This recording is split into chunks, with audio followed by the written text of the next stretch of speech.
नमस्कार, निर्माण आईएएस के यूट्यूब चैनल में आपका स्वागत है। निर्माण आईएएस द्वारा मध्य प्रदेश लोक सेवा आयोग प्रारंभिक परीक्षा 2024 को लेकर 90 प्लस का दम नाम से जो प्रोग्राम शुरू किया है, आज करंट अफेयर्स की उसकी 4th नंबर की क्लास है। इसके अलावा इकोनॉमिक्स, करंट अफेयर्स, हिस्ट्री और पॉलिटी जो स्पेशली एमपी आधारित है, संपूर्ण नया सिलेबस जो है जिसको कवर कराने की बात की जा रही थी, वो सारी क्लासेस लगातार आपको यूट्यूब चैनल पर मिल रही होगी। आज की क्लास लेट आपको इसलिए मिल रही है क्योंकि कुछ तकनीकी खराबी के कारण इंटरनेट संबंधी समस्या जो है वो संस्थान में हुई थी, जिसको सॉल्व कराकर तुरंत आपके लिए इस क्लास को लिया जा रहा है और आपको ये जल्दी ही यूट्यूब चैनल पर मिल जाएगी निर्माण आईएएस के। चलिए शुरू करते हैं आज का करंट अफेयर्स। देखिए, करंट अफेयर्स में जनरली क्या होता है, हमने पदाधिकारियों की बात की थी, हमने आर्थिक और रक्षा का करंट अफेयर्स देख लिया जो रक्षा और प्रौद्योगिकी के क्षेत्र में होता है। आज हम देखेंगे कुछ फॉरेस्ट्री और पर्यावरण संबंधी करंट अफेयर्स कि पर्यावरण या एनवायरमेंट के क्षेत्र में जो है वो नवीनतम काम कौन कौन से हुए, नवीनतम मिशन कौन कौन से हैं, क्योंकि पर्यावरण वर्तमान में जो है वो बहुत ही महत्वपूर्ण मुद्दा बन चुका है, एक हॉट टॉपिक बन चुका है पर्यावरण, चाहे वो जलवायु परिवर्तन हो या चाहे फिर वो हॉट स्पॉट हो, ग्लोबल वार्मिंग हो। इतनी गर्मी पड़ रही है कि लोग जलवायु परिवर्तन और पर्यावरण, ग्लोबल वार्मिंग और बात किए बिना रह नहीं पाते। बात ग्रीन हाउस गैसेस पर भी की जाती है। हालांकि बात करने से कुछ नहीं होगा, हमें प्लान ऑफ एक्शन के तहत एक्शन करना होगी, तभी हम पृथ्वी को पर्यावरण में बना सकते हैं। ठीक है, अब चूंकि बात पर्यावरण की हो रही है तो आज सभी को बधाइयां। आज 22 अप्रैल है, आज विश्व पृथ्वी दिवस है, वर्ल्ड अर्थ डे है। ठीक है, इसके अंतर्गत 2024 में हमने जो थीम रखी है वर्ल्ड अर्थ डे की, वो है प्लैनेट वर्सेस प्लास्टिक। या तो हम प्लैनेट को सेव कर लें या प्लास्टिक को बढ़ावा दे दें, दोनों एक दूसरे के साथ नहीं चल सकते, दोनों एक दूसरे के पूरक नहीं है, दोनों विरोधाभासी वस्तु हैं। या तो प्लास्टिक को अपना लीजिए या अपने प्लेनेट को बचा लीजिए, ये बातें आजकल चल रही हैं। चलिए हम 4th नंबर की जो हमारी क्लास है उसको शुरू करते हैं। नवीनतम पर्यावरण एवं पारिस्थितिकी 17वीं भारतीय वन स्थिति रिपोर्ट, फॉरेस्ट रिपोर्ट की हम बात करते हैं। प्रत्येक 10 वर्ष में जैसे हमारी जनगणना होती है, प्रत्येक 5 वर्ष में जैसे हमारी पशुओं की जनगणना होती है, ऐसे ही प्रत्येक 2 वर्ष में फॉरेस्ट की रिपोर्ट आती है कि भारत में वनों की क्या स्थिति है, कहां पर हमारे वन बढ़ गए हैं, कहां पर हमारे वन जो हैं वो घट गए हैं, इस प्रकार की स्थिति आती है। तो 17वीं भारतीय, अब सबसे पहले आएगा कि कौन से नंबर की रिपोर्ट है, तो 17वीं नंबर की रिपोर्ट है। ये कौन सा नंबर की रिपोर्ट है, ये 17वें नंबर की रिपोर्ट है, भारत वन स्थिति रिपोर्ट 2021। भारत वन स्थिति रिपोर्ट भारत सरकार के पर्यावरण और जलवायु परिवर्तन मंत्रालय के तहत जारी की जाती है। तो सबसे पहले यहां आता है कि कौन जारी करता है, कौन सी रिपोर्ट है, तो 17वीं रिपोर्ट है। कौन जारी करता है, पर्यावरण एवं जलवायु परिवर्तन मंत्रालय के तहत जारी करते हैं, लेकिन जारी करता है भारतीय वन सर्वेक्षण, इस मंत्रालय के तहत काम करता है, पर्यावरण वन और जलवायु परिवर्तन मंत्रालय के अंतर्गत, और नोडल एजेंसी भारतीय वन सर्वेक्षण ये इसको जारी करता है। प्रत्येक 2 वर्ष में जारी की जाती है। 4 प्रश्न बना दिए मैंने आपकी एक ही लाइन से कि 17वीं नंबर की ये रिपोर्ट है, पर्यावरण वन और जलवायु परिवर्तन मंत्रालय इसको जारी करता है, भारतीय वन सर्वेक्षण विभाग द्वारा जारी होती है, प्रत्येक 2 वर्ष में जारी की जाती है। सर्वप्रथम 1987 में इसको विकसित किया गया था, यानी प्रकाशित किया गया था बनाकर। 2021 रिपोर्ट में ये 17वीं रिपोर्ट है जो मैं आपको ऊपर बता चुका हूं। अब ये रिपोर्ट कैसे दे रहे हैं, जगह जगह जाके फॉरेस्ट में जाके हम एक एक लाइन तो लिख नहीं रहे। क्या होता है कि हम जो उपग्रह छोड़ते हैं, जिसको सुदूर संवेदन कहते हैं, कि पृथ्वी के संपर्क में आए बिना उसके आंतरिक और बाह्य जानकारी देना, तो सुदूर संवेदन उपग्रह जो है, दूर संवेदी उपग्रह रिसोर्ट सेट 2, इसके द्वारा प्राप्त आंकड़ों का प्रयोग किया गया है। तो इससे हमने जो आंकड़े लिए उसके आधार पर हमने क्या किया, 17वीं भारतीय वन रिपोर्ट को जारी किया।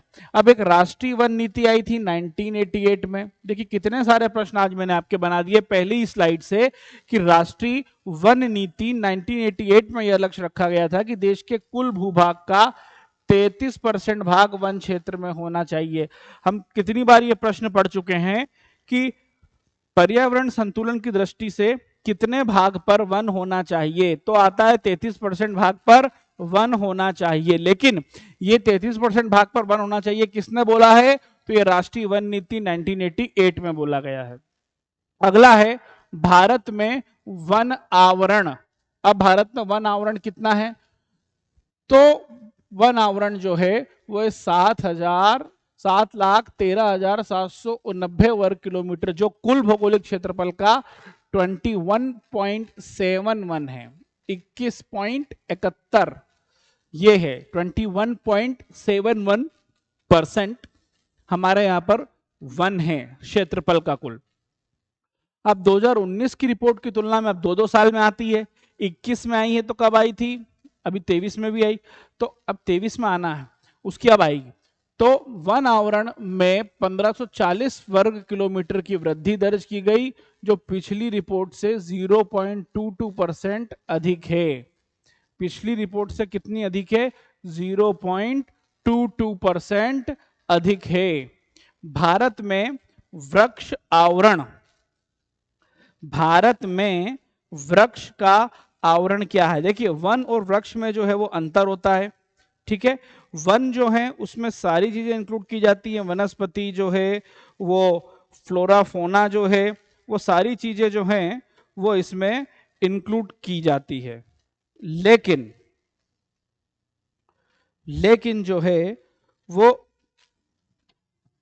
वृक्ष रिपोर्ट में अलग होगी। इस रिपोर्ट के अनुसार भारत में कुल वृक्षावरण 95,748 वर्ग किलोमीटर है, जो कुल भौगोलिक क्षेत्रफल का 2.91% है।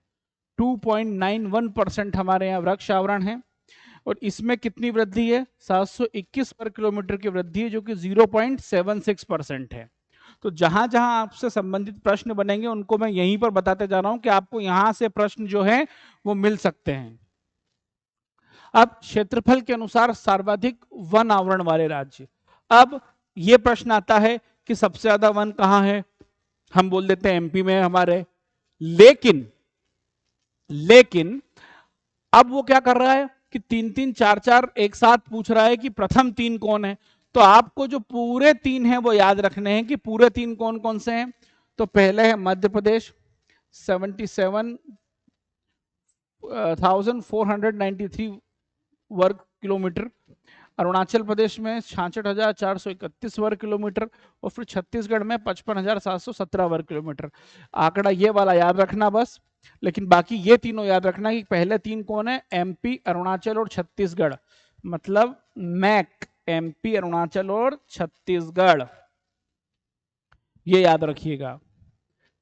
या फिर ऐसे याद रख लो नीचे से, छत्तीसगढ़ का अरुण मध्य प्रदेश घूमने आया, छत्तीसगढ़ का अरुण मध्य प्रदेश घूमने आया, 1 2 3। लेकिन ये मैं नीचे से बता रहा हूं, ये ट्रिक याद रखिएगा। चलिए, अगला है क्षेत्रफल के अनुसार सबसे कम आवरण वाले राज्य। वो थे अधिक और अब है कम आवरण वाले राज्य। तो है हरियाणा 1,603 वर्ग किलोमीटर, पंजाब 1,846 वर्ग किलोमीटर, गोवा 2,244 वर्ग किलोमीटर। ठीक है, तो ये सबसे कम आवरण वाले राज्य हैं। ठीक है, अब इसमें आप कैसे याद रख सकते हो? हरियाणा व पंजाब वाले गोवा घूमने जाते हैं, हरियाणा और पंजाब वाले गोवा घूमने को जाते हैं। तो इस प्रकार आप इसको याद रख सकते हैं सीक्वेंस वाइज। अब है सर्वाधिक वन आवरण में वृद्धि करने वाले राज्य। अब ये तो हो गया कि इनके पास सबसे ज्यादा वन है, लेकिन पिछली बार 2019 में जो वन थे उनमें से कौन से ऐसे राज्य हैं जिन्होंने वन के आवरण में वृद्धि की है? मतलब वैसे कौन से राज्य हैं जिन्होंने वन के आवरण में वृद्धि की है? वृद्धि से क्या आशय है? आंध्र प्रदेश में 647 वर्ग किलोमीटर वन बढ़े हैं, तेलंगाना में 632 वर्ग किलोमीटर वन बढ़े हैं, उड़ीसा में 537 किलोमीटर वन बढ़े हैं, वर्ग किलोमीटर वन। तो ये आपको याद रखना है कि आंध्रा और तेलंगाना और उड़ीसा में सबसे ज्यादा वन जो हैं वो बड़े हैं। याद रखिएगा कि आंध्र का तेल उड़ीसा में निकलता है, या आंध्र वाले तेल उड़ीसा से मंगवाते हैं। अगला है सर्वाधिक वन आवरण और नुकसान करने वाले राज्य। मतलब ऐसे राज्य जिसमें वन आवरण की वृद्धि में कमी हुई है, मतलब उन्होंने नुकसान कर लिया है अपना, वो कौन कौन से हैं? अरुणाचल, मणिपुर और नागालैंड 257 वर्ग किलोमीटर, 249 वर्ग किलोमीटर, 235, मतलब ये पहले ज्यादा वृद्धि कर रहे थे, अब कम वृद्धि हो रही है। कहीं ना कहीं दिक्कत हो रही है यहाँ के लोगों को वृक्षारोपण करने में। तो अरुणाचल, मणिपुर और नागालैंड, अरुणाचल, मणिपुर और नागालैंड, याद रखिएगा। अब जो ट्रिक की बात है, जो कहीं कहीं मैं ट्रिक बता रहा हूं, कोशिश करना या तो उसको वैसे ही याद करो या अपनी कोई ट्रिक बना लो। क्योंकि क्या होता है कि ट्रिक का ये है अभ्यर्थियों कि दिक्कत कहां पर आती है ट्रिक की दिक्कत यहां पर आएगी कि यदि ट्रिक प्रॉपर याद हो गई तो आप खेल जाओगे, तो आप क्या कर लोगे, पूरे आंसर्स सही लगा दोगे। लेकिन जहां पर ट्रिक गड़बड़ हुई गुरु, वहां पर समस्या होगी, वहां फिर अर्थ का अनर्थ हो जाएगा। इसीलिए स्वयं की ट्रिक इजाद करो और फिर उसको फायर करो। सर्वाधिक वन आवरण प्रतिशत वाले राज्य, अब परसेंट की बात कर रहे हैं। अभी हमने क्या वर्ग किलोमीटर में बात की थी, अब हम परसेंट में बात कर रहे हैं। याद रखिएगा, ये बहुत बड़ा लंबा खेल होता है इसमें। जनसंख्या में भी कि वृद्धि कौन कर रहा है, प्रतिशत में वृद्धि कौन कर रहा है, ये दोनों अलग अलग आंकड़े होते हैं भाई, और इनको अलग अलग ही याद रखिएगा। तो मिजोरम 84.53% वन है, अरुणाचल 79.33% वन है, और मेघालय में 76% वन है। अब ये छोटे हैं इसलिए, अब एमपी इतना बड़ा इसलिए 21% वन में भी हम सबसे ज्यादा आ रहे हैं। लेकिन ये इतने छोटे राज्य हैं कि इनका इतना इतना परसेंट भाग जो है वो वनों के अंतर्गत आता है। ठीक है, उसके बाद अगला है कि सर्वाधिक वन आवरण प्रतिशत वाले केंद्र शासित प्रदेश। लक्षद्वीप में 90% वन है, अंडमान निकोबार में 81.75% वन है। जो कावारती द्वीप की आजकल बात चल रही थी पीएम साहब के जाने के बाद, वो लक्षद्वीप में ही है, याद रखना। पिटली द्वीप भी लक्षद्वीप में है, पक्षी का द्वीप है वो। ठीक है, तो ये इनमें बात है। अगला है भारत में घने एवं खुले वनों के आंकड़े। घने वन मतलब जो आपस में इतने कनेक्टेड हैं कि वहां पर सूर्य का प्रकाश भी जमीन तक नहीं पहुंच पा रहा है, इतने घने, ऊपर ही वो सूर्य के प्रकाश को रोक रहे हैं, इतने घने वन है। और कुछ खुले वन हैं जो दूर दूर तक फैले हुए हैं। तो बहुत घने वन हमारे पास अरुणाचल प्रदेश में ज्यादा है, 21,095 वर्ग किलोमीटर, बहुत घने वन। मध्यम रूप से घने वन, डीप फॉरेस्ट मतलब वाइट डीप फॉरेस्ट और मीडियम डीप फॉरेस्ट, ये एमपी में ज्यादा है, 34,341 वर्ग किलोमीटर। और खुले वन भी एमपी में ज्यादा है, ओपन फॉरेस्ट ये है 36,465 वर्ग किलोमीटर। तो इस प्रकार के भी वन हैं, ये भी रिपोर्ट आप याद रखिएगा। अगला है अन्य बिंदु। अब देखिए, वनों की बात की जाती है तो वनों में जंगल भी आता है, जंगल की बात की जाती है तो जंगल में राष्ट्रीय उद्यान भी है, बाघ अभयारण्य भी है, वाइल्ड लाइफ सेंचुरी भी है, बायोस्फीयर रिजर्व भी है। तो क्यों ना हम उनको यहीं पर पढ़ते चलें, क्योंकि आगे भी पढ़ना होगा तो रिवीजन हो जाएगा और प्रश्न तो बनते हैं। तो बाघ अभयारण्य यानी कि प्रोजेक्ट टाइगर में वन क्षेत्र 55,666.27 वर्ग किलोमीटर है, जो देश के कुल वन क्षेत्र का 7.8% है। हमारे पास जितना वन क्षेत्र है कितना था, 21.71 था इंडिया में, इतना था। ठीक है, तो ये जो है ये उसका 7.8% जो है वो वन क्षेत्र बाघ अभयारण्य के अंतर्गत है। ठीक है, और टाइगर रिजर्व के कुल क्षेत्रफल का 74.51 है। जो टाइगर रिजर्व है हमारे, उनके कुल क्षेत्रफल का 74.51 है। देश में बाघ अभयारण्य लगभग 74,710.53 वर्ग किलोमीटर के क्षेत्र में फैला हुआ है, जो भारत के कुल भौगोलिक क्षेत्र का 2.27% है। बाघ अभयारण्य वन क्षेत्र की बात कर रहे हैं, और ये बाघ अभयारण्य कितने में फैला हुआ है, जो भारत का। यहां वन क्षेत्र की बात की जा रही है और यहां पर भारत के भौगोलिक क्षेत्र की बात की जा रही है कि जितना हमारा क्या है क्षेत्रफल है उसका 2.27% है बस। वो क्षेत्रफल के अनुसार सबसे बड़ा वन क्षेत्र जो है नागार्जुन सागर श्रीशैलम टाइगर रिजर्व के अंतर्गत है। सबसे बड़ा टाइगर रिजर्व है हमारा नागार्जुन सागर नाम है, श्रीशैलम आंध्रा में है। ये 2,932.95 वर्ग किलोमीटर है। और प्रतिशत के अनुसार सबसे बड़ा जो है वो पक्के टाइगर रिजर्व है, जो अरुणाचल प्रदेश में 96.83 पक्के टाइगर रिजर्व। कुछ नहीं तो ये नागार्जुन सागर और पक्के का नाम ही याद कर लेना, इससे भी प्रश्न बन सकता है। पक्के से तो पक्का बनने की उम्मीद है। चलिए अगली स्लाइड पर चलते हैं, मैंग्रोव वनस्पति क्षेत्र। अब बात आती है कि आखिर मैंग्रोव है क्या। ऐसे वन जो समुद्री क्षेत्र में या तटीय क्षेत्र में उगते हैं उनको हम मैंग्रोव वन कहते हैं। उनको क्या कहते हैं? उनको हम मैंग्रोव वन कहते हैं। ठीक है, उनको हम मैंग्रोव वन कहते हैं। तो उनको मैंग्रोव वन क्यों कहते हैं? क्योंकि तटीय क्षेत्र में उगते हैं। इनका मुख्य कार्य, तटों के पास कभी कभी जो बाढ़ आ जाती है और जो बाढ़ से पानी तटीय क्षेत्र के आसपास जो नुकसान पहुंचा सकता है, उस नुकसान को कम करना है, उसको रोकना है। ये मैंग्रोव वनस्पति है।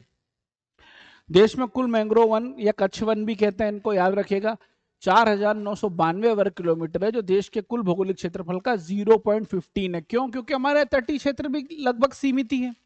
नीचे प्रायद्वीपीय भारत के आसपास तटीय क्षेत्र मिलता है। नॉर्थ इंडिया में तो कहां है तटीय क्षेत्र? समुद्री नहीं है नॉर्थ इंडिया में तो हमारे यहाँ। 2019 की तुलना में मैंग्रोव वन में 17 किलोमीटर की वृद्धि हुई है।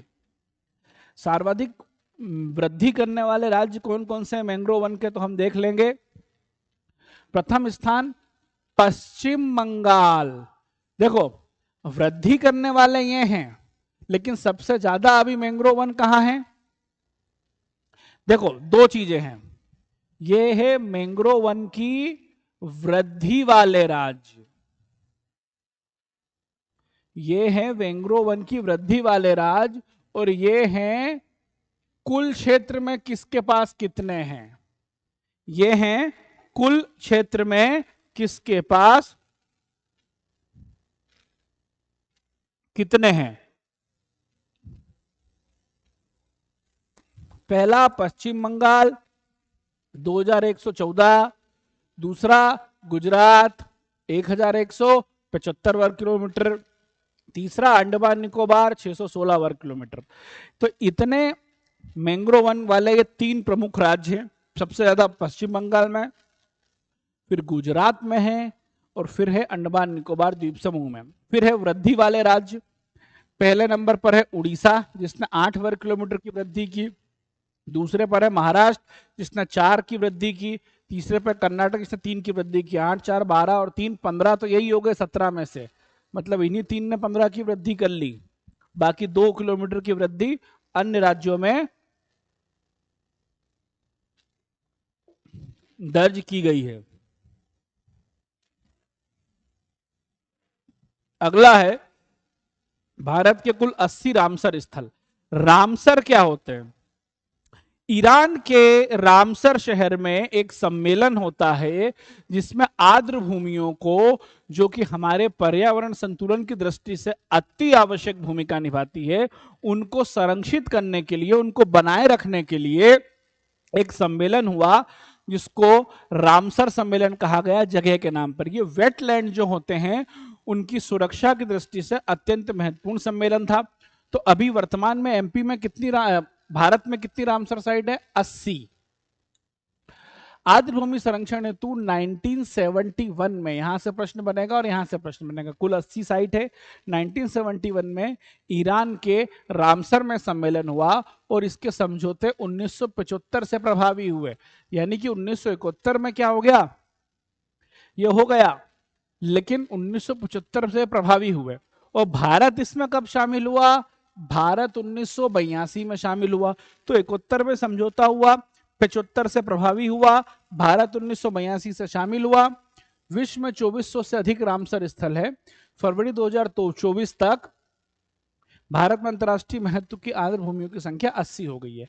अब एमपी में कितनी है? तो भोज वेटलैंड था, यशवंत सागर था, सिरपुर लेक है इंदौर की, उसके बाद सांख्य सागर है, ठीक है, बिलावली है, 3 तो इंदौर में ही हो गई है। तो सांख्य सागर भी आपको विशेष तौर पर याद रखनी है। चलिए तो देखिए अभी इस बार 2024 में भारत में कौन कौन सी चुनी गई? मगधी केरे संरक्षण रिजर्व कर्नाटका, अंक समुद्र पक्षी संरक्षण रिजर्व कर्नाटका, अघनाशिनी मुहना संरक्षण रिजर्व कर्नाटका, कराईवेट्टी पक्षी अभयारण्य तमिलनाडु, लॉन्गवुड शोला रिजर्व वन तमिलनाडु। अब आपसे वो पूछेगा कि 2024 में जो है वो कहां कहां चालू हुई, कहां कहां पे रामसर साइट जोड़ी गई, तो यहां यहां पर जोड़ी गई भाई। और अगर यहां यहां जोड़ी गई है तो इसके अलावा एमपी में कहां है वहां, तो ये प्रश्न यहीं से बनेंगे, इसके अलावा नहीं जाएगा।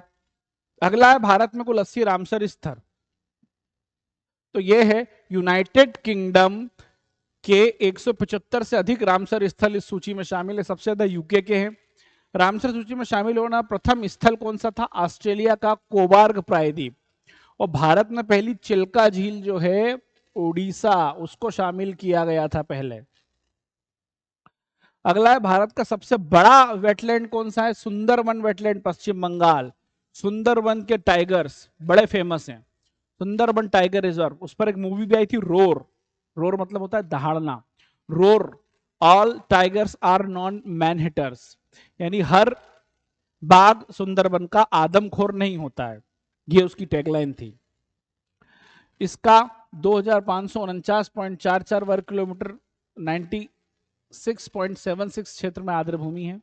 और भारत का सबसे छोटा आर्द्रलैंड कहाँ है? रेणुका वेटलैंड है हिमाचल में, ये सबसे छोटा है, और वो सबसे बड़ा है सुंदरवन। भारत का कृत्रिम आर्द्र भूमि स्थल हरिके बैराज है, ये कृत्रिम है, मैन मेड होता है ये कौन सा है? मैन मेड है, कृत्रिम। भारत में सर्वाधिक रामसर स्थल कहाँ है? तमिलनाडु में, दूसरे स्थान पर यूपी में, कुल 10। यहां से प्रश्न बनेंगे, इसीलिए मैं आपको बार बार कह रहा हूं करंट अफेयर्स को हल्के में नहीं लेना है, पढ़ाने के बाद इसकी प्रैक्टिस भी करेंगे।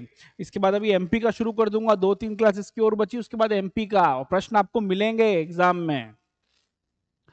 अगला है बाघ गणना रिपोर्ट 2022। अब हमने टाइगर रिपोर्ट जारी कर दी कि कितने टाइगर है हमारे यहाँ, तो 29 जुलाई को टाइगर डे मनाया जाता है।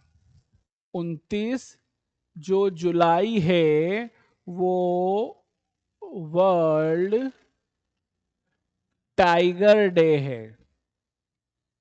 जारीकर्ता भारतीय वन्य जीव संस्थान ने की थी। कुल बाघों की संख्या है 3682, ये आईएमपी है, ये आईएमपी है, और ये भी आईएमपी है। इसके पूर्व 9 अप्रैल को जारी रिपोर्ट के अनुसार बाघों की संख्या इतनी थी, ठीक है, बाद में इतनी हो गई जो मैंने बता दिया। विश्व के 75% टाइगर सिर्फ इंडिया में है।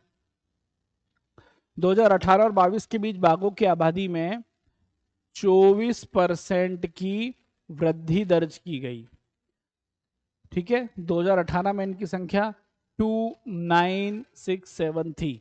तो आप तो सिर्फ इतना याद रखो अभी कितनी है और कितनी वृद्धि दर्ज की, ठीक है, याद रखिएगा, बस काम हो जाएगा। बाघों की संख्या मध्य प्रदेश में 2018 के अनुसार 526 बाघ थे, अब 785 हैं। तो क्या हो रहा है? बाघ बढ़ गए हैं एमपी में, ये बहुत आईएमपी डेटा है आपका। फिर कर्नाटका है, फिर उत्तराखंड है, फिर उत्तर प्रदेश है, फिर बिहार है। अब आप ये आंकड़े अगर छोड़ भी दोगे, पहला आंकड़ा याद रखो एमपी का, और साथ में याद रखो ये टेबल कि मध्य प्रदेश, कर्नाटक, उत्तराखंड, यूपी, बिहार, ठीक है। मध्य प्रदेश, कर्नाटक, उत्तराखंड, यूपी और बिहार, यहां पर जो है वो आपका प्रश्न बनेगा। अगला है अरुणाचल प्रदेश, उड़ीसा, झारखंड, छत्तीसगढ़ और तेलंगाना में बाघों की संख्या में गिरावट दर्ज की गई। मतलब इन राज्यों में, अरुणाचल में, उड़ीसा में, झारखंड में, छत्तीसगढ़ में और तेलंगाना में बाघों की संख्या में गिरावट दर्ज की गई है। यहां बाघों की संख्या में गिरावट दर्ज की गई है। साथ ही 18 टाइगर रिजर्व ऐसे हैं जहां बाघों की संख्या 10 से भी कम है। बताओ, इतनी गिरावट, इतनी नेग्लिजेंसी आ रही है सामने। जिम कॉर्बेट में सबसे ज्यादा बाघ है उत्तराखंड 260। जिम कॉर्बेट जो था पहला भारत का राष्ट्रीय उद्यान, इसमें क्या हुआ था,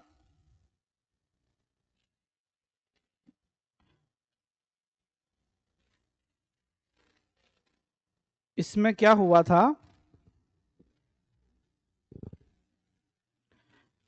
जिम कॉर्बेट, इसमें यह हुआ था, हाल ही में 54वां टाइगर रिजर्व धौलपुर करौली राजस्थान और 53वां इसके पहले रानीपुर यूपी बन गया था, तो अभी 54 टाइगर रिजर्व हैं। ठीक है, 54वां टाइगर रिजर्व धौलपुर करौली राजस्थान, 53वां रानीपुर यूपी बन गया है। पर्यावरण वन जलवायु परिवर्तन मंत्रालय द्वारा हाल ही में जारी रिपोर्ट के अनुसार भारत में बाघों की कुल आबादी 3,925 हो गई है और इसकी वार्षिक वृद्धि दर 6.1 है। और इसकी वार्षिक वृद्धि दर क्या है, 6.1 है। यहां से प्रश्न बनेंगे। अगला है हिम तेंदुए का पहला सर्वेक्षण। हिम तेंदुए का पहला सर्वेक्षण, हिम तेंदुआ मतलब जो हिमालय में पाए जाते हैं तेंदुआ, व्हाइट कलर के होते हैं, उसका भी सर्वेक्षण करा है क्योंकि ये देखे गए थे। तो भारतीय वन्य जीव संस्थान और राष्ट्रीय संरक्षण फाउंडेशन द्वारा सर्वेक्षण किया गया। यह 2019 में शुरू किया गया था। यह कब शुरू किया गया था, यह 2019 में शुरू किया गया था। हिम तेंदुओं की कुल संख्या 718 है। हिम तेंदुओं की कुल संख्या हमारे यहाँ कितनी है, 718, और 2019 में शुरू। यहां से प्रश्न बन सकता है। इनकी जनसंख्या मुख्य रूप से 6 प्रदेश और केंद्र शासित प्रदेशों तक फैली हुई है। कहाँ है, लद्दाख में 477 है, उत्तराखंड में 124 है, हिमाचल में 51 है, अरुणाचल में 36 है, सिक्किम में 21 है, जम्मू कश्मीर में 9, ये 1 2 3 4 5 6। ये प्रश्न पूछा जा सकता है कि निम्नलिखित में से किन राज्य में हिम तेंदुआ की उपस्थिति है या हिम तेंदुए की उपस्थिति जो है वो नहीं है। तो आपको यहीं से इसका उत्तर बनाना पड़ेगा कि कहां पर हिम तेंदुए की उपस्थिति है और कहां पर हिम तेंदुए की उपस्थिति नहीं है। तो प्रोजेक्ट स्नो लेपर्ड हिम तेंदुआ 2009 में शुरू हुआ था। ठीक है, IUCN द्वारा हिम तेंदुए को वल्नरेबल के रूप में वर्गीकृत किया गया है। कुल 718 संख्या है हमारे पास। राष्ट्रीय हरित hydrogen mission, green hydrogen mission, राष्ट्रीय हरित हाइड्रोजन मिशन शुरू करने का उल्लेख वित्त मंत्री श्रीमती निर्मला सीतारमण जी ने केंद्रीय बजट में प्रस्तुत किया था। भारत सरकार ने 4 जनवरी 2023 को 19,744 करोड़ रुपए की लागत से इस मिशन को मंजूरी दी।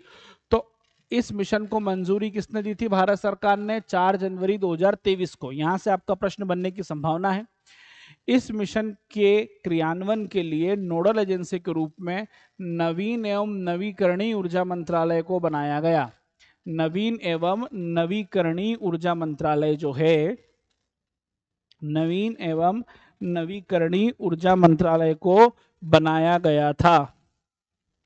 अगला है मुख्य विशेषताएं। प्रतिवर्ष कम से कम 5 मिलियन मीट्रिक टन की हरित हाइड्रोजन उत्पादन क्षमता विकसित की गई। अब इसकी क्या मुख्य विशेषता है, प्रतिवर्ष कम से कम 5 मिलियन मीट्रिक टन हरित हाइड्रोजन उत्पादन क्षमता विकसित की जाएगी। जीवाश्म ईंधन के आयात में 1 लाख करोड़ से अधिक संचय कमी और 6 लाख से अधिक नौकरियों का सृजन होने की उम्मीद है। मतलब जीवाश्म ईंधन का हम आयात करते हैं, जो हम बुलाते हैं, उसमें कमी आएगी। क्यों, क्योंकि हम हरित हाइड्रोजन का प्रोडक्शन करेंगे तो हम ऊर्जा में आत्मनिर्भर बनने लगेंगे, और जब आत्मनिर्भर बनने लगेंगे तो जाहिर सी बात है आयात कम हो जाएगा। और इस क्षेत्र में 6 लाख से अधिक नौकरियां सृजन होने की उम्मीद है, तो ये रोजगार भी देगा। अक्षय ऊर्जा की क्षमता में 125 गीगावाट की वृद्धि और ग्रीन हाउस गैस में वार्षिक उत्सर्जन में 50 मिलियन मीट्रिक टन की कमी भी आएगी। ये इसकी मुख्य विशेषता है हरित हाइड्रोजन मिशन की।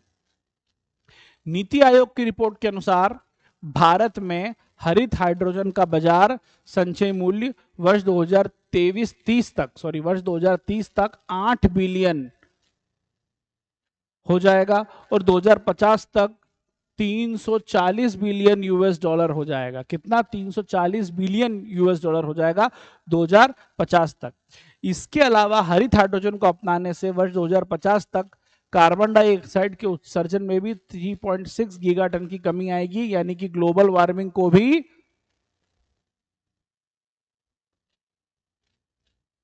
मात देंगे हम। किसको मात देंगे हम जो है वो ग्लोबल वार्मिंग को भी मात देंगे। किसको मात देंगे? हम ग्लोबल वार्मिंग को भी मात देंगे। प्रोजेक्ट चीता।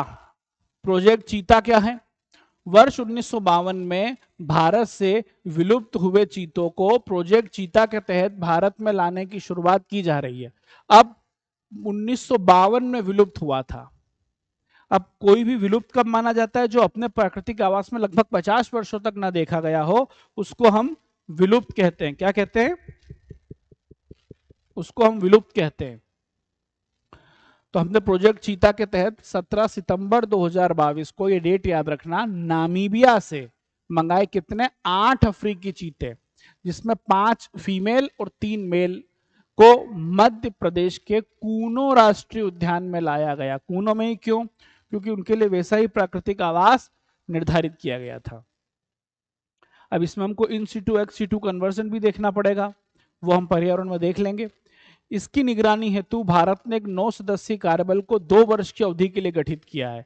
एक कार्यबल बनाया कि भैया ये आ गए हैं तो ये सही से रह पा रहे हैं कि नहीं, सारी रिपोर्ट दो, कोई परेशानी तो नहीं। तो ये 9 सदस्यीय कार्यबल बनाया है। ये विश्व की पहली अंतर महाद्वीपीय चीता पुनर्वास परियोजना है, क्योंकि महाद्वीप ही चेंज कर दिया आपने। अफ्रीका से एशिया महाद्वीप में आप उनको लिया है, तो आपने महाद्वीप चेंज कर दिया। तो यह विश्व की पहली अंतर महाद्वीपीय चीता पुनर्वास परियोजना है। कूनो राष्ट्रीय उद्यान में दक्षिण अफ्रीका से 12 और चीतों को लाया गया है। कूनो से 12 और चीतों को लाया गया है। इस प्रोजेक्ट के तहत अगले 5 वर्षों में कुल 50 चीतों को भारत में लाने की योजना है, ताकि इनको फिर से बसाया जा सके। अब कॉप 27 सम्मेलन। कॉप मतलब होता है कॉन्फ्रेंसेस ऑफ पार्टीज। 27 नंबर की हुई है। आयोजन स्थल कहाँ है? शर्म अल शेख, मिस्र यानी इजिप्ट में, यहां पर यह हुआ। अब इसमें महत्वपूर्ण निर्णय कौन कौन से लिए गए? अनुकूलन कोष में कुल 230 मिलियन डॉलर से अधिक के योगदान का नया संकल्प लिया गया, यानी कि इतना पैसा हम डालेंगे जो जलवायु परिवर्तन को कम करने के लिए जो एक कार्य योजना बन रही है उसके अंतर्गत ये पैसा डाला जाएगा।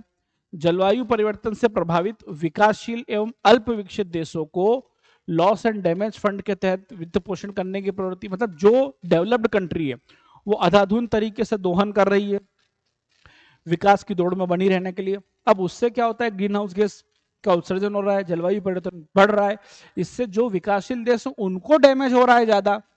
तो एक ऐसा फंड बनाया जा रहा है जिसमें लॉस एंड डैमेज, कि भैया आपको डैमेज हुआ इस देश को, तो जो विकसित देश है वो एक पैसा फंड में डाल रहे हैं। उस फंड से उन देशों को जो डैमेज के कैटेगरी में आ रहे हैं उनको आर्थिक सहायता दी जाएगी। कॉप 27 में mangrove alliance for climate launch किया गया, मतलब मैंग्रोव वनों की बात की जा रही है। Mangrove alliance for climate launch किया गया। मैंग्रोव अलायंस फॉर क्लाइमेट एक अंतर सरकारी गठन है जो मैंग्रोव पारिस्थितिकी तंत्र के संरक्षण को बढ़ावा देता है। तो कॉप 27 में 2 महत्वपूर्ण निर्णय लिए गए हैं।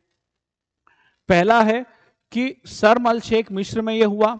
दूसरा कि लॉस एंड डैमेज के तहत क्या किया जाएगा? डैमेज जो कंट्रीज हैं उनको वित्त पोषण प्रदान किया जाएगा, और मैंग्रोव जो वनस्पति है उसके लिए पारिस्थितिकी तंत्र को बढ़ावा देता है। ये क्या देता है? बढ़ावा देता है। अगला है, अब इसमें भारत ने क्या किया कॉप 27 में? तो भारत 4 नवंबर 2022 को अपनी दीर्घावधि कम उत्सर्जन विकास रणनीति प्रस्तुत की, जिसकी निम्न विशेषता, मतलब भारत ने एक ऐसी रणनीति दी कि दीर्घ अवधि तक हम इस पर काम करके अपने कार्बन के उत्सर्जन को कम कर सकते हैं। तो ये क्या अवधि थी? राष्ट्रीय हरित हाइड्रोजन नीति के उद्देश्यों को शामिल किया, जो अभी हमने पढ़ा। वर्ष 2032 तक परमाणु क्षमता में 3 गुना वृद्धि करेगा, जिससे क्या होगा? ये वाली ऊर्जा बढ़ जाएगी, जीवाश्म पर हमारी घट जाएगी, आत्मनिर्भरता। जैव ईंधन के उपयोग में वृद्धि, और पेट्रोल में 20% एथेनॉल का सम्मिश्रण करेगा, जिससे क्या होगा? अभी 10% का तो है ही, जिससे क्या होगा कि आपको कार्बन के उत्सर्जन में कमी आएगी। आपने देखा होगा कि जब भी आप जाते हैं किसी पेट्रोल पंप पर तो कई जगह लिखा रहता है सीसा रहित पेट्रोल। तो ये वही शीशा है जो प्रदूषण फैलाने में काफी महत्वपूर्ण भूमिका निभाता है। अब कॉप 26 इसके पहले जो हुआ था उसमें भारत ने क्या किया? तो कॉप 26 ग्लासगो में हुआ था, वो स्कॉटलैंड में है। 27 शर्म मिस्र में हुआ है, और ये जो है COP 27 ये ग्लासगो में हुआ था, स्कॉटलैंड में, ग्लासगो में। भारत की ओर से प्रधानमंत्री श्री नरेंद्र मोदी जी ने भाग लिया था, उन्होंने पंचामृत का मंत्र दिया था। तो ये भी आ सकता है कि मोदी जी के पंचामृत के मंत्र में, पंचामृत के मंत्र में क्या शामिल नहीं है। पहला था कि 2030 तक अपनी गैर जीवाश्म ऊर्जा की क्षमता को 500 गीगावाट बढ़ाएगा, यानी जीवाश्म पर हमारी निर्भरता को कम करेगा वो। दूसरा, 2030 तक अपनी 50% ऊर्जा की जरूरत अक्षय व गैर जीवाश्म से पूरी करेगा, वही चीज ऑलमोस्ट रिपीट है। तीसरा, अब से लेकर 2030 तक कुल अनुमानित कार्बन उत्सर्जन में 1 बिलियन अरब टन की कमी करेगा। अब हम भी चूंकि विकासशील देश हैं, दुनिया की एक बड़ी इकोनॉमी बन चुके हैं, तो हम भी जो है वो लगातार विकास की दौड़ में भाग रहे हैं, तो हम भी कार्बन का उत्सर्जन कई बार जाने अनजाने में ज्यादा कर देते हैं, तो उसमें कमी लाने की बात की जा रही है, 1 बिलियन अरब टन की। चौथा, 2030 तक भारत अपनी अर्थव्यवस्था की कार्बन तीव्रता को 45% से भी कम कर लेगा। 2005 के स्तर पर ले आएंगे हम, मतलब 2005 में जितना कार्बन उत्सर्जन करते थे उतना ही करेंगे, लेकिन वृद्धि 2024 के आगे की होगी। तो दोनों चीजें हैं। पांचवा, 2070 तक नेट जीरो का लक्ष्य, 2070 तक हम कार्बन उत्सर्जन करेंगे ही नहीं, पूरी तरीके से इन ऊर्जा के जो वैकल्पिक स्रोत हैं उन पर शिफ्ट हो चुके होंगे। ज्यादातर बात इसमें 2030 तक की है, और ये एक ही बात 2070 तक की है, लास्ट वाली। केंद्र सरकार द्वारा पर्यावरण से संबंधित लाए गए नए अधिनियम। अब केंद्र सरकार ने क्या किया कि जो पर्यावरण है उसके संबंध में जो है वो कुछ नए अधिनियम लेके आई है। कौन कौन सा अधिनियम लाई है? जैविक विविधता संशोधन अधिनियम 2023। जैव विविधता में जो अधिनियम है उसमें संशोधन किया 2023 में। क्या किया? इसे 3 अगस्त 2023 को राष्ट्रपति ने मंजूरी दे दी है। राष्ट्रपति ने मंजूरी भी दे दी। इस अधिनियम ने जैविक विविधता अधिनियम 2002 में जो था जैव विविधता अधिनियम, जिसके तहत 22 मई को हम जैव विविधता दिवस भी मनाते हैं, उसमें संशोधन किया। यह IPR लाभ, साझाकरण, अपराध और दंड से संबंधित प्रावधानों में संशोधन करेगा कि भैया यदि आपने जैव विविधता को जानबूझकर हानि पहुंचाई तो आपको दंड मिलेगा। खान और खनिज विकास और विनियमन संशोधन अधिनियम 2023, इसे 9 अगस्त को मंजूरी दी। 9 अगस्त याद होगा ना, भारत छोड़ो के अंतर्गत। यह अधिनियम खान और खनन अधिनियम 1957 में आया था, में संशोधन करेगा। और जैव विविधता अधिनियम 2002 में आया था, याद रखिएगा। यह निजी क्षेत्र के निवेश को आकर्षित करेगा और 2017 तक नेट न्यूट्रल हासिल करने में मदद, मतलब कार्बन का उत्सर्जन 0 हो जाएगा हमारा। अगला है भारतीय अंटार्कटिक अधिनियम 2022। भारतीय अंटार्कटिक अधिनियम 2022। भारतीय अंटार्कटिक अधिनियम 2022 यह अंटार्कटिक पर्यावरण की रक्षा के लिए राष्ट्रीय उपाय प्रदान करता है। यह अंटार्कटिक पर्यावरण की रक्षा के लिए राष्ट्रीय उपाय प्रदान करता है और अंटार्कटिक संधि को भी प्रभावी करेगा। ऊर्जा संरक्षण संशोधन अधिनियम 2022, यह ऊर्जा संरक्षण अधिनियम 2001 में हम लाए थे, बहुत महत्वपूर्ण है, में संशोधन करता है। यह गैर जीवाश्म ईंधन और कार्बन क्रेडिट के व्यापार को अनिवार्य करता है। जो गैर जीवाश्म ईंधन है, जो जीवाश्म पर निर्भर नहीं है, उसका आप व्यापार करो और मुनाफा कमाओ। कार्बन क्रेडिट मतलब कि हर औद्योगिक इकाई को कुछ टन कार्बन के उत्सर्जन की क्या की जाती है? अनुमति दी जाती है। यदि वो उससे कम कर रहा है तो जो चीजें बची हैं, जितना उसका बचा हुआ है टारगेट में, वो कार्बन का क्रेडिट हो जाता है। वो चाहे तो उसको सेल कर सकता है किसी और कंपनी को। ये इसमें अनिवार्य रूप से बोला गया है कि करिए आप। वन्य जीव संरक्षण संशोधन अधिनियम 2022, यह अधिनियम 1972 में आया था। यह बहुत महत्वपूर्ण अधिनियम है, पूछा जाता है। वन्य जीव संरक्षण अधिनियम 1972 में आया था। 1 अप्रैल 2023 से यह संशोधन प्रभावी हो गया। यह CITES दायित्व के साथ संरेखित करता और विभिन्न अनुसूचियों को तर्कसंगत बनाता है। अब इन्वायरमेंट की फिर बात करें। हिमाचल प्रदेश सरकार ने 1 जनवरी 2024 से सभी विभागों और सरकारी कार्यालयों पर पेट्रोल या डीजल वाहन खरीदने पर रोक लगा दी। हिमाचल ने बोला कि आप पेट्रोल या डीजल वाहन खरीदेंगे ही नहीं, आप वाहन खरीदेंगे, आप व्हीकल खरीदेंगे, बाकी खरीदने ही नहीं दे रहा है वो हिमाचल। IMP प्रश्न है। भारत ने आवर भूमि पर रामसर कन्वेंशन के तहत वेटलैंड सिटी मान्यता के लिए इंदौर, भोपाल, उदयपुर को नामांकित किया है। भोपाल क्योंकि झीलों का शहर कहा जाता है। उदयपुर, ये भी झीलों का है। और इंदौर में भी झीलें हैं, चाहे वो बिलावली तालाब हो, चाहे सिरपुर तालाब हो, या चाहे यशवंत सागर हो, चाहे लोटस वैली गुलावट हो। तो इनके तहत ये तीनों नाम याद रखेंगे, इंदौर, भोपाल और उदयपुर को भारत ने आर्द्र भूमि रामसर कन्वेंशन के तहत इसको वेटलैंड सिटी के रूप में मान्यता प्रदान करने की बात कही है। चीनी वैज्ञानिकों ने रेट्रो नाम से एक रिसस बंदर का क्लोन बनाने का दावा किया है। पूछा जा चुका है एक बार इस प्रकार का प्रश्न, जो भेड़ के क्लोन के बारे में या भैंस के क्लोन के बारे में पूछा गया था। विश्व मौसम विज्ञान दिवस या विश्व मौसम विज्ञान संगठन ने वर्ष 2023 को सबसे गर्म वर्ष के रूप में पुष्टि की है, IMPM। और कोई ये महत्वपूर्ण बात नहीं, अभी देखना 2024 जब खत्म होगा ना, तो 2024 सबसे गर्म वर्ष रहेगा। क्यों? क्योंकि हम इतना उत्सर्जन कर रहे हैं कि लगातार गर्मी बढ़ती ही जा रही है। WMO ने, मतलब वही मौसम विज्ञान ने, वैश्विक जलवायु 2011 से 20 त्वरण एक दशक नाम से रिपोर्ट प्रकाशित की, जिसमें 2011 और 20 के दशक को इतिहास का सबसे अभी तक का गर्म दशक माना। 11 से लेके 20, ये 10 साल को इतिहास का सबसे गर्म दशक माना है अभी तक मौसम विज्ञान विभाग ने। उड़ीसा दुनिया में अपनी तरह की पहली मेलानिस्टिक टाइगर सफारी स्थापित करेगा। इसे सिंपलीपाल टाइगर रिजर्व में स्थापित किया जा रहा है। यह प्रश्न ज्यादातर आता है कि सिंपलीपाल टाइगर रिजर्व कहाँ है? उड़ीसा में है। वहीं पर पहली बार मेलानिस्टिक टाइगर सफारी स्थापित की जाएगी। किस प्रकार की टाइगर सफारी स्थापित की जाएगी? मेलानिस्टिक। अब याद रखिएगा, यदि आप मध्य प्रदेश से संबंधित कोई एग्जाम दे रहे हैं तो आपको वो करना पड़ेगा जिसकी MP में कितने टाइगर रिजर्व हैं। ठीक है, MP में टाइगर रिजर्व के बाद कितने ऐसे हैं जहां पर सबसे ज्यादा बाघ हैं, कितने ऐसे हैं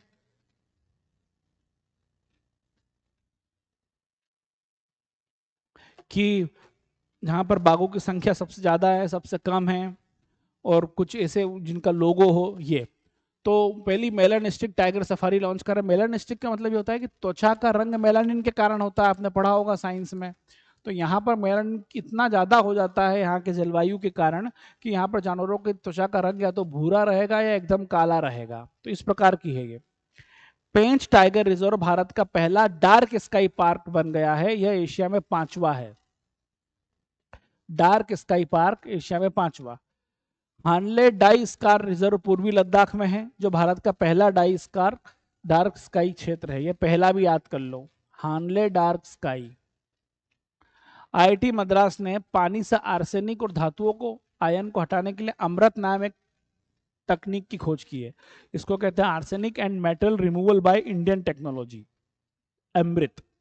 तो ये है कि आर्सेनिक कितना अधिक नुकसान करता है हमको पानी के साथ। सबसे ज्यादा पश्चिम बंगाल के आसपास मिलता है ये।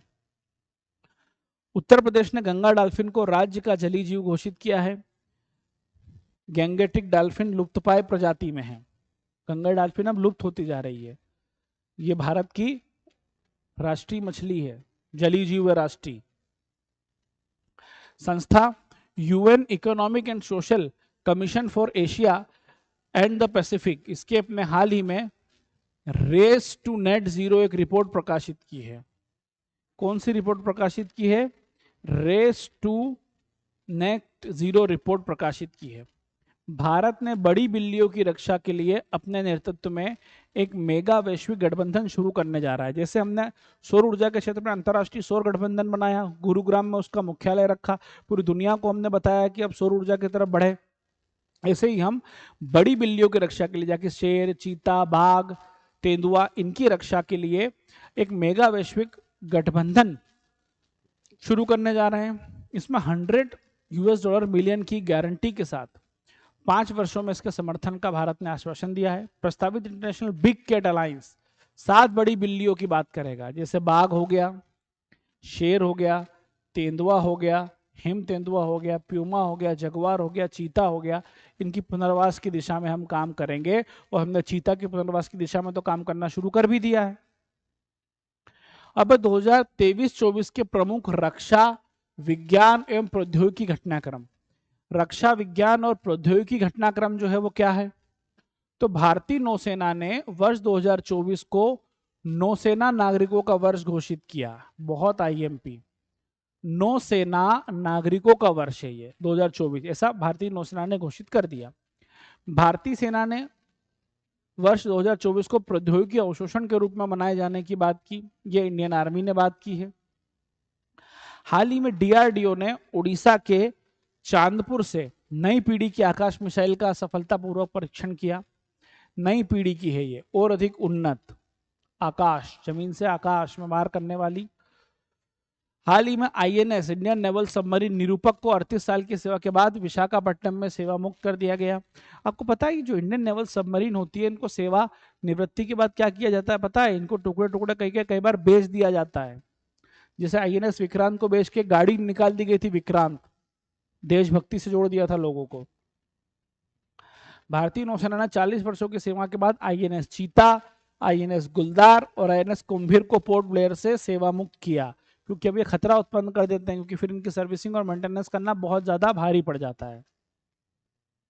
अगला है, भारतीय सेना ने संभव नामक संपूर्ण सुरक्षित मोबाइल पारिस्थितिकी तंत्र विकसित किया है, जो अत्याधुनिक 5G तकनीक पर काम करेगा। संभव मोबाइल की ऐप की बात की जा रही है, यह भारतीय सेना यानी इंडियन आर्मी की बात की जा रही है, उसने विकसित किया है। इंडियन आर्मी की बात की जा रही है, उन्होंने इसे विकसित किया है। प्रीति रजक भारतीय सेना की पहली महिला सूबेदार बनी है। प्रीति रजक जो है वो भारतीय महिला सूबेदार बनी है सेना की। 27 जनवरी को इसरो ने पोयम 3 मिशन में सभी प्रयोग के सफल होने की घोषणा की। 27 जनवरी को इसरो ने पोयम 3 मिशन में सभी प्रयोगों के सफल होने की घोषणा की। इसरो ने श्रीहरिकोटा के सतीश धवन अंतरिक्ष केंद्र से अपना पहला x ray polarimeter satellite PSLV C58 के जरिए लॉन्च किया। इसरो ने श्रीहरिकोटा के सतीश धवन अंतरिक्ष केंद्र से अपना पहला एक्सरे पोलारीमीटर सैटेलाइट, मतलब एक्सरे वाला पोलारीमीटर सैटेलाइट है वो सतीश धवन अंतरिक्ष केंद्र श्रीहरिकोटा, ये पूछा जाता है कहां पर है, और विक्रम साराभाई तिरुवनंतपुरम में है। PSLV C58 के जरिए लॉन्च कर दिया था। सी ड्रैगन 24 ये क्या है? अब प्रश्न उठता है कि सी ड्रैगन 24 जो नाम आया है ये है क्या? तो बहुपक्षी नौसेना अभ्यास के गुआम द्वीप पर आयोजित किया गया बहुसेना नौपक्षी अभ्यास है, जो अमेरिका और भारत के मध्य हुआ। भारतीय नौसेना के P-8I विमान ने हिस्सा लिया। आप कहेंगे कि नौसेना तो विमान का क्या काम? अरे भाई, नौसेना में जो जंगी जहाज और बेड़े होते हैं उस पर भी एक हवाई पट्टी होती है और उन पर भी विमान उपलब्ध होते हैं। हाल ही में डीआरडीओ ने निजी फर्म के सहयोग से स्वदेशी असॉल्ट राइफल उग्रम, ये प्रश्न पूछा जा सकता है उग्रम क्या है? ये स्वदेशी असॉल्ट राइफल है, लॉन्च की। इस राइफल की रेंज 500 मीटर है। हाल ही में जापान चंद्रमा पर अंतरिक्ष यान सफलतापूर्वक लैंडिंग करने वाला दुनिया का 5वां देश बन गया है। चीन है, अमेरिका है, रूस है, भारत है और जापान है। चीन ने पृथ्वी पर दुनिया की सबसे गहरी प्रयोगशाला जिनपिंग अंडरग्राउंड लैब की शुरुआत की, यानी कि जमीन के अंदर गहरी अंडरग्राउंड तलघर टाइप का एक प्रयोगशाला बना दी, सबसे गहरी। किसने? चाइना ने। ये कहां पर है? Jinping underground lab, Xi Jinping ji के नाम पर। जिसे कहा जाता है ना कि कोरोना का वायरस भी चीन की एक लैब से ही फैल गया था। इसकी गहराई 2400 मीटर है। दिल्ली कैंट के आर्मी अस्पताल में भारतीय डॉक्टर द्वारा भारत का पहला बोन मेरो ट्रांसप्लांट किया गया। भारतीय नौसेना द्वारा मुंबई तट के पास द्विवार्षिक अभ्यास प्रस्थान का आयोजन किया गया। पूछ लेता है कभी कभी। चेन्नई स्थित स्टार्टअप, हम क्या कर रहे हैं, टू द पॉइंट पढ़ रहे हैं रक्षा के क्षेत्र में। चेन्नई स्थित स्टार्टअप अग्निकुल दुनिया का पहला 3D प्रिंटेड इंजन वाला रॉकेट अग्निबाण लॉन्च किया। अग्निबाण इंदौर वालों के लिए एक अखबार भी है भाई। भारतीय नौसेना ने गुजरात के सूरत में स्वदेशी मिसाइल विध्वंसक पोत सूरत का अनावरण किया। बहुत महत्वपूर्ण, गुजरात के सूरत में ही नौसेना ने स्वदेशी मिसाइल विध्वंसक पोत, मतलब है स्वदेश में निर्मित और मिसाइलों को मारने वाला है, ये मिसाइल को ध्वस्त कर देता है, वो है, नाम भी सूरत है, अनावरण किया। यह प्रोजेक्ट 15B के तहत निर्मित 4 विध्वंसक पोत में से चौथा व अंतिम जहाज है। भारतीय वायुसेना ने मेघालय की राजधानी शिलोंग में पूर्वी आकाश अभ्यास किया। हाल ही में फ्रांस के वैज्ञानिकों ने जमीन के नीचे व्हाइट हाइड्रोजन के सबसे बड़े भंडार की खोज की। किसने व्हाइट हाइड्रोजन के सबसे बड़े भंडार की खोज की? तो फ्रांस के वैज्ञानिकों ने। यह प्रश्न बनेगा क्योंकि जलवायु परिवर्तन की दृष्टि से बहुत महत्वपूर्ण है। भारतीय वायुसेना द्वारा अपने 91वें वर्षगांठ पर अपने नए ध्वज का अनावरण किया। किसने? वायुसेना ने। कितने वर्षगांठ हो गई इसकी? 91वीं वर्षगांठ है ये। सेना के पहले वर्टिकल विंड टनल को हिमाचल प्रदेश के एक प्रशिक्षण स्कूल में स्थापित किया गया। इसरो द्वारा दूसरा स्पेसपोर्ट तमिलनाडु में स्थापित किया जाएगा। रक्षा मंत्री राजनाथ सिंह जी द्वारा सैन्य विरासत महोत्सव के पहले संस्करण का उद्घाटन नई दिल्ली में हुआ कि हमारी सैन्य की विरासत क्या है, हम कहां से शुरू किए थे और कहां तक आ चुके हैं।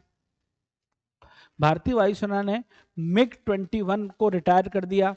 कई बार दुर्घटनाग्रस्त होने की भी खबर मिली थी, लेकिन बहुत सर्व किया इसने भारतीय वायुसेना के लिए। और उसकी जगह स्वदेशी लाइट कॉम्बैट एयरक्राफ्ट जो है मार्क 1A को लाने की घोषणा की कि हम मार्क 1A लाएंगे जो स्वदेश में ही निर्मित होगा। हैदराबाद में स्थित रोबोटिक्स फर्म द्वारा भारत के पहले आर्टिफिशियल इंटेलिजेंस द्वारा संचालित एंटी ड्रोन सिस्टम इंद्रजाल विकसित किया गया। तो हैदराबाद में एक रोबोटिक्स फर्म है हैदराबाद की, इसने आर्टिफिशियल इंटेलिजेंस द्वारा संचालित एंटी ड्रोन, एआई द्वारा संचालित एंटी ड्रोन इंद्रजाल नाम है, यह भी याद रखना कि इंद्रजाल क्या है पूछ ले तो एआई पर आधारित एंटी ड्रोन सिस्टम है ये। 18 सितंबर को भारतीय तटरक्षक बल ने पश्चिमी तट पर समुद्री सुरक्षा अभ्यास ऑपरेशन सजग का आयोजन किया।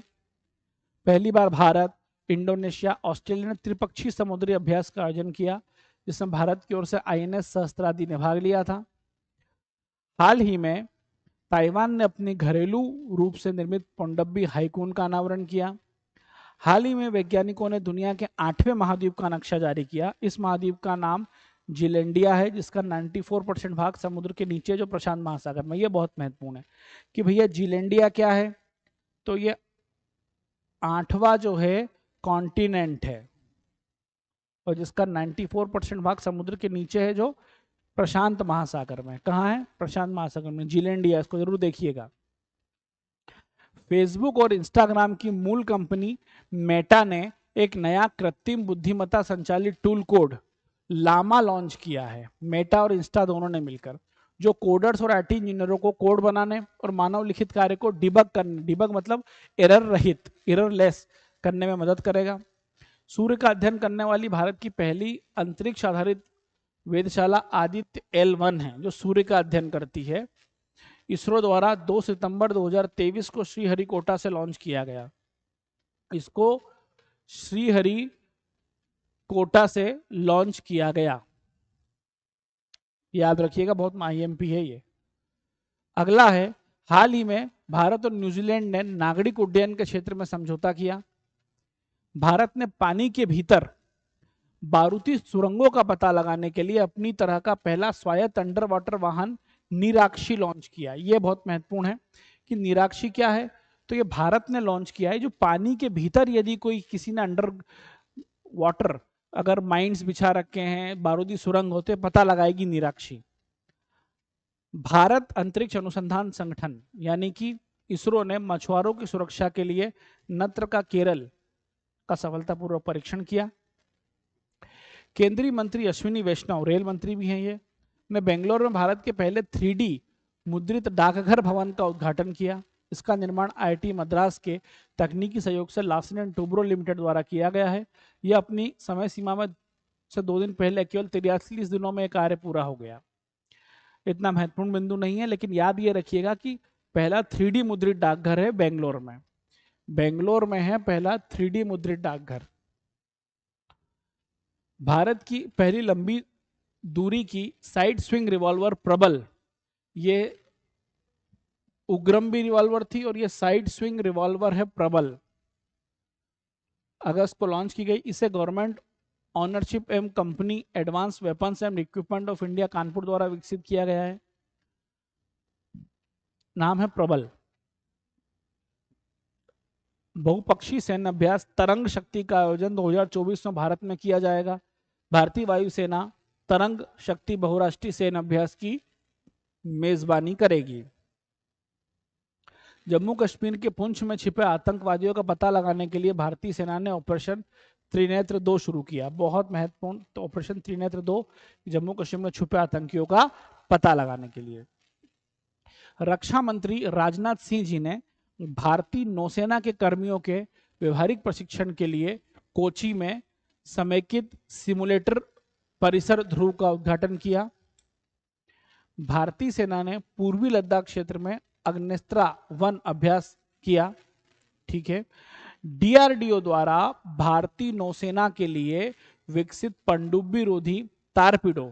टारपीडो क्या होता है पता है? पनडुब्बी जो होती है ना, उसके नीचे से निकलता है ये टारपीडो, लॉन्च कर दिया जाता है, फिर सामने वाले को ध्वस्त कर देता है ये।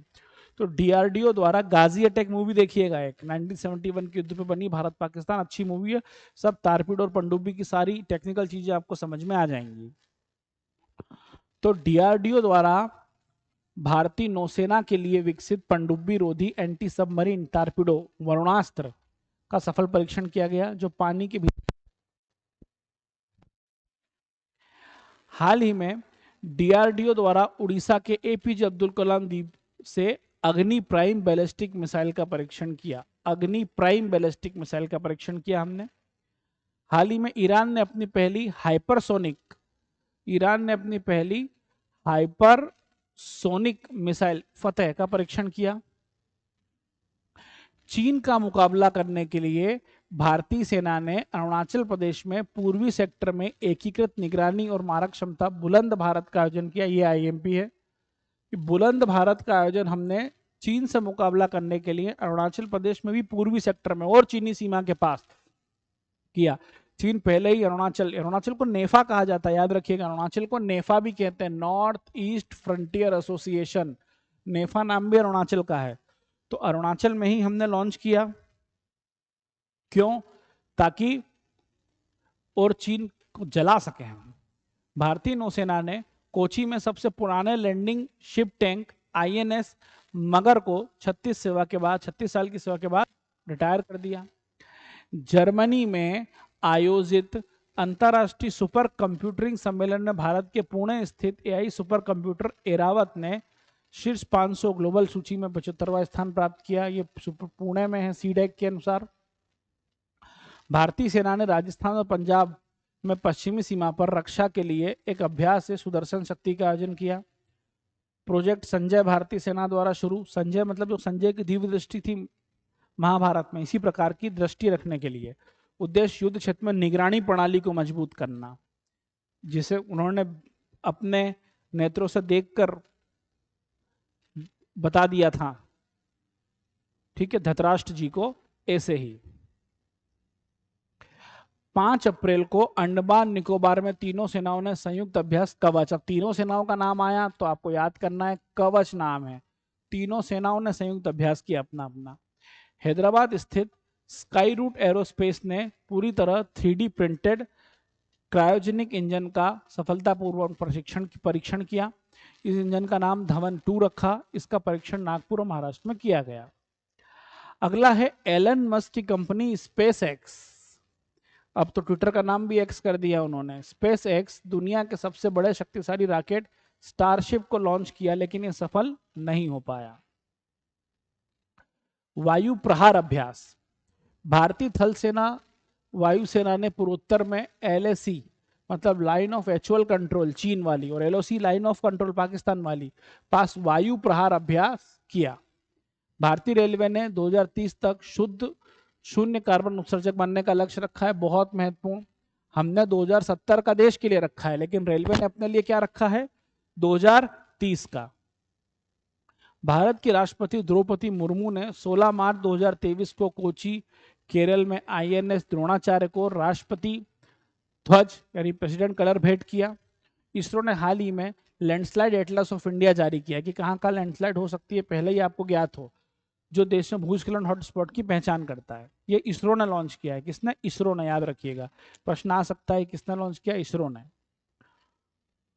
नौसेना अभ्यास सी ड्रैगन संयुक्त राज्य अमेरिका में आयोजित किया गया, जिसमें भारत, अमेरिका, कनाडा, दक्षिण कोरिया और जापान ने भाग लिया। रक्षा के क्षेत्र में आत्मनिर्भर भारत के पहल के हिस्से के रूप में भारत का पहला स्वदेशी चौपाया 4 पैर वाला रोबोट एक्सोस्केलेटन हैदराबाद स्थित स्वयं रोबोटिक्स द्वारा विकसित किया गया है। जहां जहां आईएमपी में आपको बताते हुए चल रहा हूं। अगला है, मार्टिन फाउंडेशन ने doctor APJ Abdul Kalam international foundation और स्पेस जोन इंडिया के सहयोग से doctor APJ Abdul Kalam satellite launch vehicle का मिशन की बात की गई है कि उनके नाम पर एक लॉन्चिंग व्हीकल की बात की जाए। भारतीय वित्तीय प्रौद्योगिक कंपनी वेलोसिटी ने आर्टिफिशियल इंटेलिजेंस चैटबॉट लेक्सी नाम से लॉन्च किया है। ये भी याद रखना, सिरी और एलेक्सा के बाद लेक्सी वेलोसिटी ने लॉन्च किया है। भारत के पास अब चैट जीपीटी द्वारा संचालित पहला एआई चैटबॉट है जो लेक्सी है। यूरोपीय संघ ने वर्ष 2035 से नई गैस और डीजल कार की बिक्री पर प्रतिबंध लगाने के कानून को मंजूरी दी। 2035 से नई गैस और डीजल कार नहीं, सिर्फ इलेक्ट्रॉनिक कार की हम बात करेंगे। 2035 तक समय भी दिया है अभी तो। एनटीपीसी और गुजरात गैस लिमिटेड ने संयुक्त रूप से भारत की पहली हाइड्रोजन सम्मिश्रण परियोजना शुरू की। किसने? एनटीपीसी और गुजरात गैस ने। हाइड्रोजन परियोजना की बात की जा रही है, आईएमपी है। जापान को पीछे छोड़ भारत विश्व का तीसरा सबसे बड़ा ऑटो बाजार बन गया है। भारतीय नौसेना द्वारा अब ऑटोमोबाइल के क्षेत्र में जापान नहीं, हम भी जापान से आगे जा रहे हैं, क्योंकि बड़ी से बड़ी कार हमारे यहाँ पर अब बनने लग गई है, यूनिट लग चुकी हैं। भारतीय नौसेना द्वारा हिंद महासागर में समुद्री अभ्यास ट्रोपेक्स, ये हम उस दिन भी याद कर चुके थे। तो ये थी हमारी आज की स्लाइड और आज की क्लास। आज हमने रक्षा के क्षेत्र की बात की। कल हम जब बात करेंगे तो कुछ पुरस्कार की बात करेंगे और सारी बात हम करेंगे कि 2023 में किन किन बिंदुओं पर क्या क्या चर्चा हुई। सारी जानकारी हम आपके लिए लेके आएंगे कि किन किन बिंदुओं पर क्या क्या चर्चा हुई। 2023 साल में प्रत्येक, चाहे सामाजिक हो, आर्थिक हो, राजनीतिक हो, भौतिक हो, इन पहलुओं पर भारत में क्या क्या चर्चा के विषय रहे, इन सब पर हम जो है वो कार्य करेंगे। ठीक है। शाम 6:30 बजे आपकी यूनिट 1 और 8 बजे के आसपास आपकी पॉलिटी संबंधित और इकोनॉमी संबंधित क्लासेस शुरू होती हैं। वो भी आपको निर्माण प्लस के यूट्यूब चैनल पर मिलेगी। तो मिलते हैं आपसे कल सुबह 8:30 बजे नए करंट अफेयर्स के टॉपिक के साथ। उसके बाद प्रैक्टिस करेंगे और जो भी इसको ध्यान से पढ़ रहा है नोट्स बनाते चले, ताकि जब हम प्रैक्टिस करें तो फटाफट लाइव आकर आप अपने आंसर दे सके, जिससे पता चलेगा, एक टेस्ट भी हो जाएगा कि किसने कितनी शिद्दत के साथ इसको लिखा है और समझा है और कंठस्थ किया है। ठीक है, क्योंकि करंट अफेयर्स आपकी एग्जाम में सक्सेस में बहुत ही महत्वपूर्ण भूमिका जो है वो निभाता है। ठीक है, याद रखिएगा। धन्यवाद।